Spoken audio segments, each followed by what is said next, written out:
masa senggangmu sebelum datang masa sibukmu. Sebelum masa sibuk tersebut, maka pergunakan waktu itu untuk ngaji. Nanti we datang penyesalan, aduh sayang ya dulu waktu saya masih waktu belajar, waktu ngaji di Ustadz anu kagak soson cek bahasa Sunda nama, kagak bener-bener ngajinya.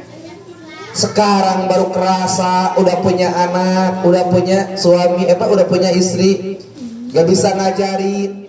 Seperti Ustadz Adi Hidayat ya, ketika istrinya sedang mengandung, itu metode supaya anak tersebut nantinya bisa menjadi seorang tahfiz.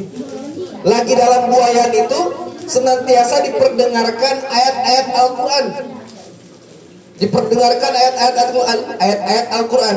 Sudah lahir terus diperdengarkan ayat-ayat Al-Quran. 2 tahun baru diperkenalkan dengan huruf-huruf Al-Quran. Gitu. Nah baru sekitar 4 tahun, 5 tahun, 6 tahun, insya Allah itu anak udah habis. Lihat anak-anak Ustadz Adi Hidayat, kenapa beliau bisa sepintar itu? Kenapa beliau bisa secerdas itu dalam menghafal Al-Quran, bahkan bisa mengucapkan jajarannya, ayatnya, tempatnya. Ternyata metodenya seperti itu. Itu. Akal kita makan sekarang beda. Kalah dengan HP. Nggak jelek, bagus HP itu. Karena apa? Bagaimana kita cara mempergunakannya.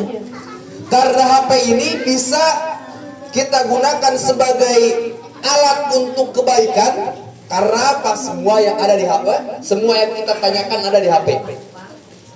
Bisa juga ini HP menjadi terjerumusnya kita kepada kemaksiatan, jurang kemaksiatan, atau jurang kebodohan, atau jurang kebinasaan.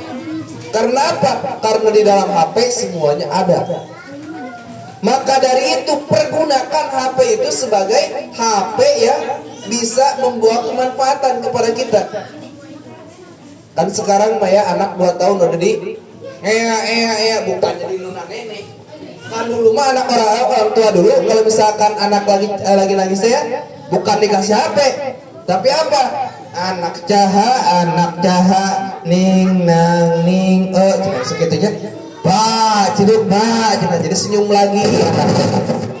Kalau sekarang mah enggak pengen ribet. Kasih HP nih, ipin. Atau jadi kecanduan. Boleh seperti itu, tapi atur dulu HP-nya. Sekarang mah ada HP mode anak. Setiap HP Android ada mode anak. Aktifkan tuh mode anaknya.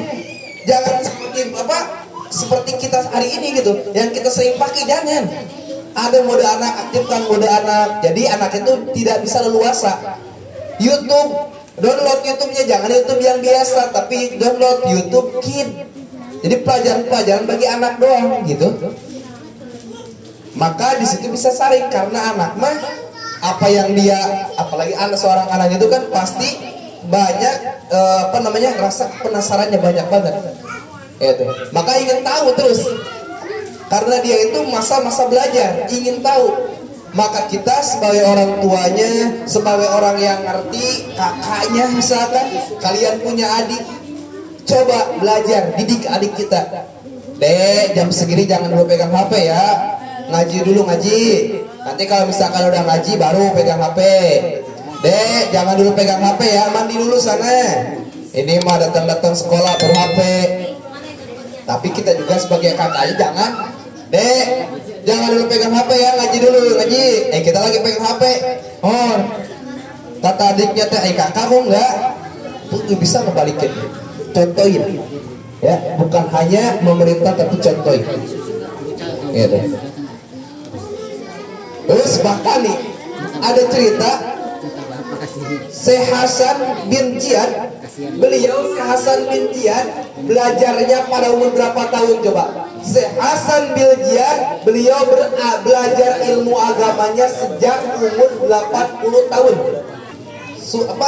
Umur 80 tahun baru memulai pelajaran. 80 tahun baru mulai ngaji. Siapa? Syekh Hasan bin Ziyad, bukan Hasan Hussein. Syekh Hasan bin Ziyad. 40 tahun dia, dari 80 tahun beliau ketika 80 tahun memulai belajarnya, karena mungkin baru dapat hidayah untuk belajar ilmu agama selama 40 tahun. 40 tahun beliau belajar, sehingga beliau selama 40 tahun tersebut beliau tidak pernah tidur di ranjang.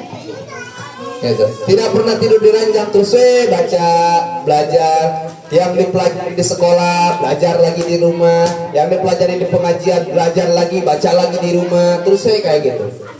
40 hari kemudian sehingga beliau menjadi mufti. Mufti itu apa? Guru agung. Kalau sekarang mau kita apa? Habib, bukan Habib.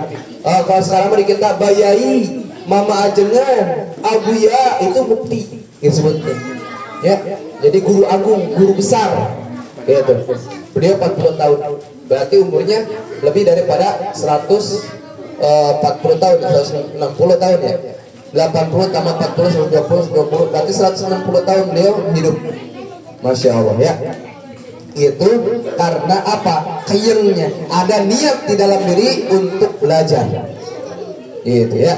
Maka kita di kakak soalnya mensayangkan di waktu-waktu masa kalian sedang belajar, cobalah ya, gunakan sebaik-baiknya sebelum masa penyesalan itu datang. Ya, siapa coba yang enggak ngaji di sini? Ada yang enggak ngaji gak di sini? Semuanya enggak ngaji sekarang ya. Maksudnya ya ada yang enggak ngaji gak? Coba cung, ada yang enggak ngaji gak? Pasti tuh yang gede-gedenya ngaji gak? Enggak ya? Itu. Alasannya kenapa gak ngaji? Hah? Gak ada teman. Karena teman berarti ya. Mau masuk surga gak? Mau ditemenin apa enggak? Jadi orang ngaji pengen ditemenin, masuk surga pengen sendiri. Ngaji ya? Ada kan di situ yang dekat pengajian? Ada. Sayang, sebelum kamu masa dewasa, ya, apalagi masa belum belajar Al-Quran, ngaji, ya. Apalagi yang kecil-kecil, ya. Yang dekat-dekat silakan kesini ngajinya, ya. Ngajinya habis maghrib, gitu.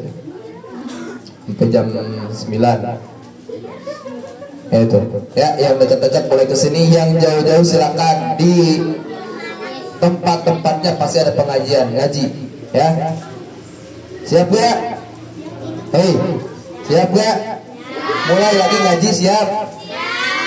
Yakin? Yakin? Gak yakin. Nah, terserah lah, yang penting kakak udah ngomongin ya, kalian harus belajar, terus belajar ya. Apalagi seorang perempuan, perempuan. Tapi dua-duanya juga sama sih. Tapi Madrasatul Ula itu adalah seorang ibu. Perempuan. Kalian sadar gak umur kalian udah bertambah? Sadar? Coba lihat tuh di foto banner. Kalian yang waktu itu waktu masih kecil, sekarang udah gede kalian deh. Wajah-wajah yang masih imut gitu kan, sekarang mah udah amit-amit kan. Udah beda banget gitu. Itu waktu kagak bakalan kerasa. Nanti kalian udah dewasa lagi, apalagi perempuan umur 19, umur 20, 21 udah menikah. Kalian akan menjadi seorang ibu dari anak-anak suami kalian gitu. Nanti yang mengajarkan anak kalian siapa? Pasti kalian sebagai ibunya, sebagai Madrasatul Ula. Kalau misalkan kagak bisa ngaji, kagak punya ilmu, siapa yang mengajarkannya? Maka dari itu, kalian harus belajar, ya. Persiapkan dari sekarang. Masa iya nanti nunggu dulu kalian nikah, nunggu dulu kalian punya anak baru belajar, masa kayak gitu? Ya, kesibukannya juga udah beda. Mending sekarang mumpung masih ada waktu, silakan belajar dimanapun, belajar sama ya. Sebagai laki-laki, apalagi laki-laki mah seorang pemimpin di rumah tangga, bukan hanya anaknya yang harus dididik, tapi bukan hanya anaknya yang harus dididik, tapi istrinya pun harus dididik oleh seorang ayah. Kalau misalkan tanpa didikan agama, tanpa punya ilmu, bisa gak mendidik? Bisa gak? Nah maka dari itu kalian sebagai laki-laki harus punya jiwa kepemimpinan. Karena namanya pemimpin harus punya ilmu, ya. Namanya pemimpin harus punya jiwa kepemimpinan, adil, bijaksana. Itu dari mana? Misalnya dari ilmu. Maka belajar, baik itu belajar ilmu agama atau ilmu pendidikan, harus yang benar-benar, ya. Paham? Paham?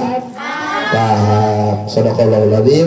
Kita berdoa kepada teman majelis bersama-sama. Subhanakallahumma wa bihamdika, asyhadu an la ilaha illa anta, astaghfiruka wa atubu ilaik. Wa tuqirli wa liwalidayya warhamhuma kama